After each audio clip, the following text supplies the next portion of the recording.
네, 대학에서는 법학을 전공을 했고요. 사회에서는 한겨레 신문 기자로 한 27, 8년 동안 기자로 일을 해왔습니다. 그 뒤로 문재인 정부 출범 이후에 청와대 대변인으로 1년 2개월 근무를 했습니다.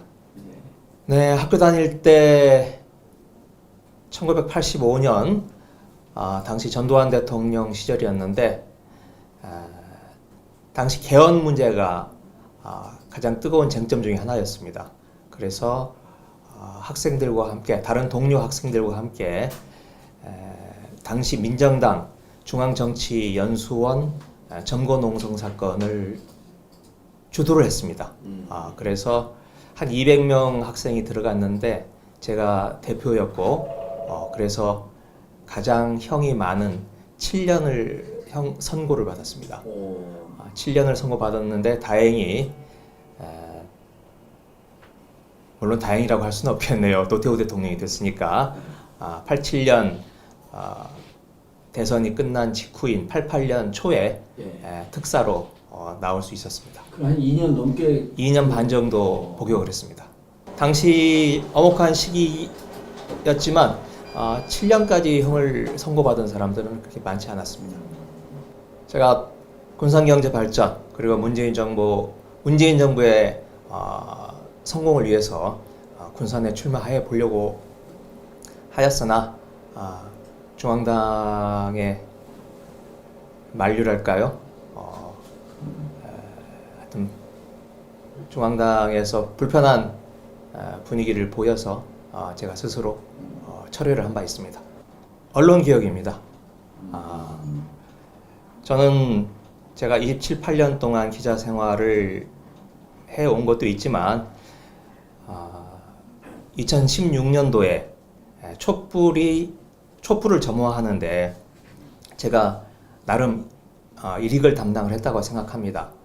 2016년 9월에 처음으로 최순실이라고 하는 이름을 한겨레 일면에 내보내면서 한 40여 일 동안 계속 일면으로 최순실과 그 딸 정유라의 부정입학 문제, 독일에서의 승마 문제 등등 여러 가지 문제들을 계속 줄기차게 보도를 했고 그게 한 40여 일 뒤에 JTBC의 태블릿 PC로 폭발을 하면서 촛불이 본격적으로 타올랐다고 생각을 합니다. 그리고 그 뒤로 청와대 대변인을 하면서 참 많은 어려움을 겪었습니다. 어려움이라고 하면 조중동을 중심으로 하는 보수 언론이 문재인 대통령과 문재인 정부가 추진하는 개혁 정책에 대해서 번번이 발목을 잡고 발목을 잡는 건 관점의 차이에 따라서 비판을 할 수는 있는데 기초적인 사실관계조차도 왜곡하고 비틀어가면서 기사를 쓰는 걸 보고 저는 이렇게 해서는 안 되겠다라는 생각이 들었습니다. 물론 그걸 어떻게 대응하느냐는 나름대로 방식이 있을 것 같습니다. 어떤 분들은 좀 더 부드럽게 매끄럽게 마찰음을 일으키지 않고 넘어가자라고 하는 의견도 있었습니다만은 저는 그런 왜곡된 보도, 부풀린 보도에 대해서 정면으로 대응하고 시시비비를 분명히 가려주는 것, 그것이 국민들이 올바르게 판단하고 또 언론이 나름대로 자신의 경계감을 갖고 서로 긴장된 관계 속에서 일을 할 수 있는 방식이라고 생각을 했습니다. 그래서 뭐 좀 부끄럽습니다만은 몸을 사리지 않고 그 보수 언론과 정면으로 제 이야기를 했다라고 생각을 합니다. 그러나 그 뒤에도 뭐 사실 변화된 건 없죠.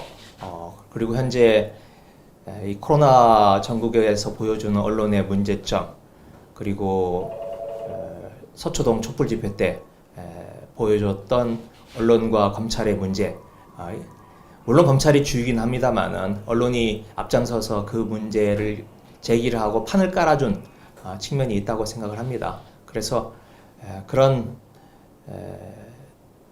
우리 사회가 많이 진전하고 발전을 했음에도 불구하고 언론의 문제는 오히려 더 퇴보하고 오히려 더 악성으로 바뀌고 있는 게 아닌가 이런 생각을 하게 됩니다. 그런데 지금 더불어민주당에서 그 문제에 대해서 어떻게 대처를 할 것인가에 대해서는 저하고 생각이 좀 다른 것 같습니다. 그래서 저는 좀 더 선명하고 그리고 더 어떻게 보면 각이 서는 그리고 분명하게 국민들이 판단할 수 있는 정책과 입법 과제를 추진해야 된다 이렇게 생각을 합니다. 네, 뭐 사실 이게 좀 민감한 문제여서 아주 구체적이고 세부적인 내용까지 말씀드리기는 그렇습니다만은 저는 지금 몇몇 보수 언론들 같은 경우에 몇몇 가문들이 독점적이고 집중적으로 소유 구조를 행사하고 있는 점, 그게 가장 근본적인 문제 중에 하나라고 생각을 합니다.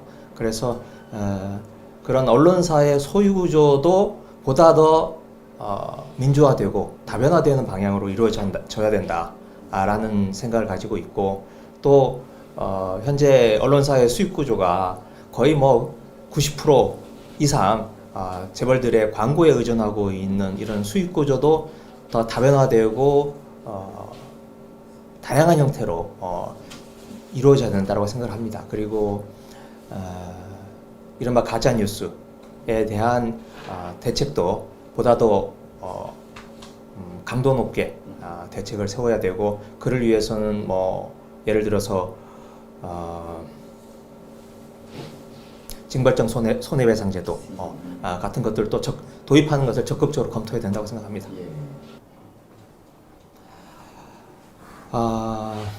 제가 대변인 시절에 문재인 대통령을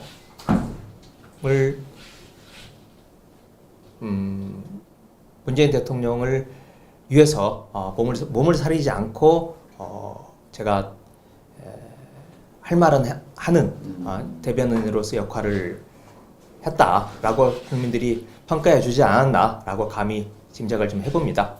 그리고 언론 개혁에 대해서 공개적으로 말은 하지 않고 있지만 많은 국민들이 지금 우리 이 언론의 현실, 언론의 구조에 대해서 많은 불만을 가지고 있기 때문에 그걸 개선하는데 기자로서 나름대로 역할을 했고, 대변인으로서 역할을 한 저에 대해서 쓰임새를 한번 더 가져보려고 한 게 아닌가 그렇게 생각을 해봅니다. 통상적인 정치인의 성격과는 사실 좀 거리가 있다고 생각합니다. 제가 그렇게 친화적이지도 않고 또 뭐랄까 유연하지도 않습니다.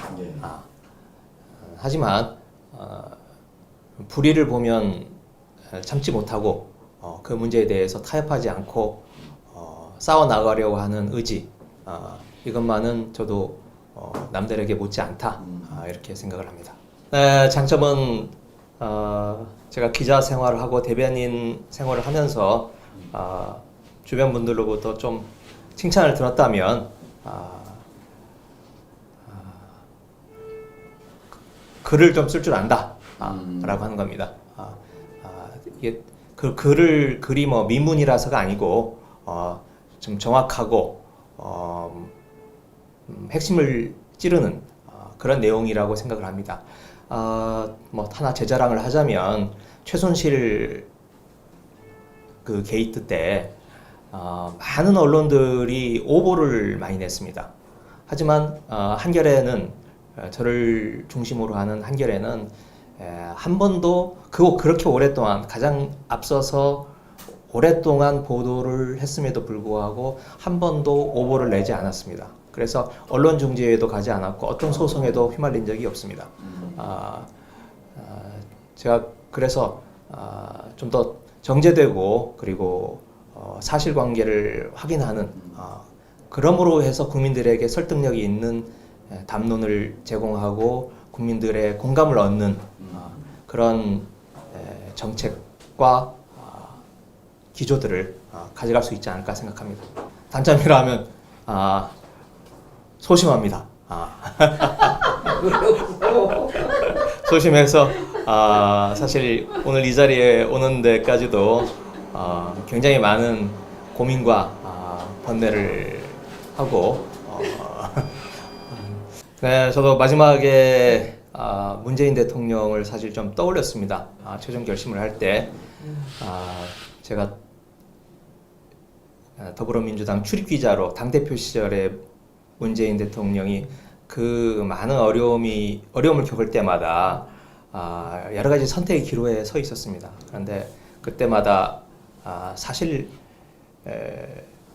어려운 길임에도 불구하고 국민을 믿고 가겠다라고 하는 그 마음가짐, 그리고 또 제가 1년 2개월 동안 대통령을 곁에서 모시면서 그 순간순간 외교적인 문제, 대북 문제, 또 국내 정치 경제 문제, 어려움이 있을 때마다 대통령이 생각했던 그 기준, 그걸 제가 조금이라도 좀 배우고 닮아보려고 하는 생각을 가지고 오늘 이 자리에 서게 됐습니다.